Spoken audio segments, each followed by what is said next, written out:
Kumusta na ang umaga? Nakapagkape na ba? Nakapag-almusal na ba? At heto si JSM Vlog, nag-aayos sa kanyang kulots na buhok. At ang hirap-hirap pag kulot ang buhok, tumatayo siya guys. Kaya hinihilot-hilot ko siya para mag-straight. Okay, siya nga pala, may kasabihan tayo. Huwag mong ipilit ang sarili mo sa taong ayaw sa iyo. Kung ayaw sa'yo, di wag. Ngayon, kakantahan ko na lang kayo. Sa gitna ng dilim, ako ay nakatanaw ng ilaw na kay panglaw. Wow!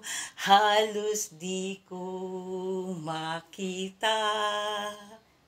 Buksan ng hadlangan, ituro ang daan, sapagkat ako'y sabik ng baing kong sinilangan. Sana ipagpatuloy ko ang kanta na ito at malay natin, makauwi tayo sa bayan na ano nga ba yun? Sinilangan. Kasi sa ilang taon na hindi nakauwi si JSM Vlog for 21 years, hindi pa ako nakauwi sa amin. Kaya sana, Lord, ito lang yung aking wish, na sa kantang ito ay ako'y makapag-uwi.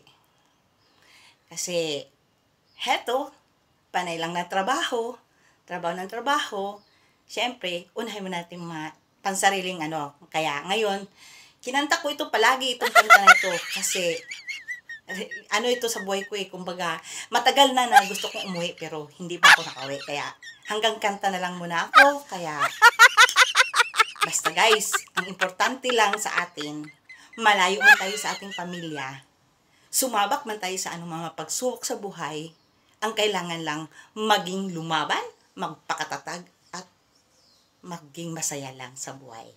So, hanggang dito na lang si JSM Vlog.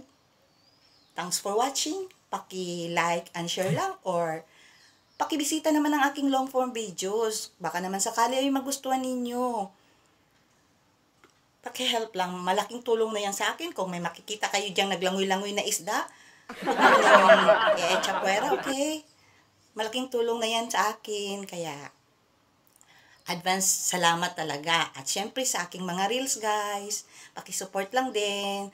Thanks for watching. God bless us all. Babu!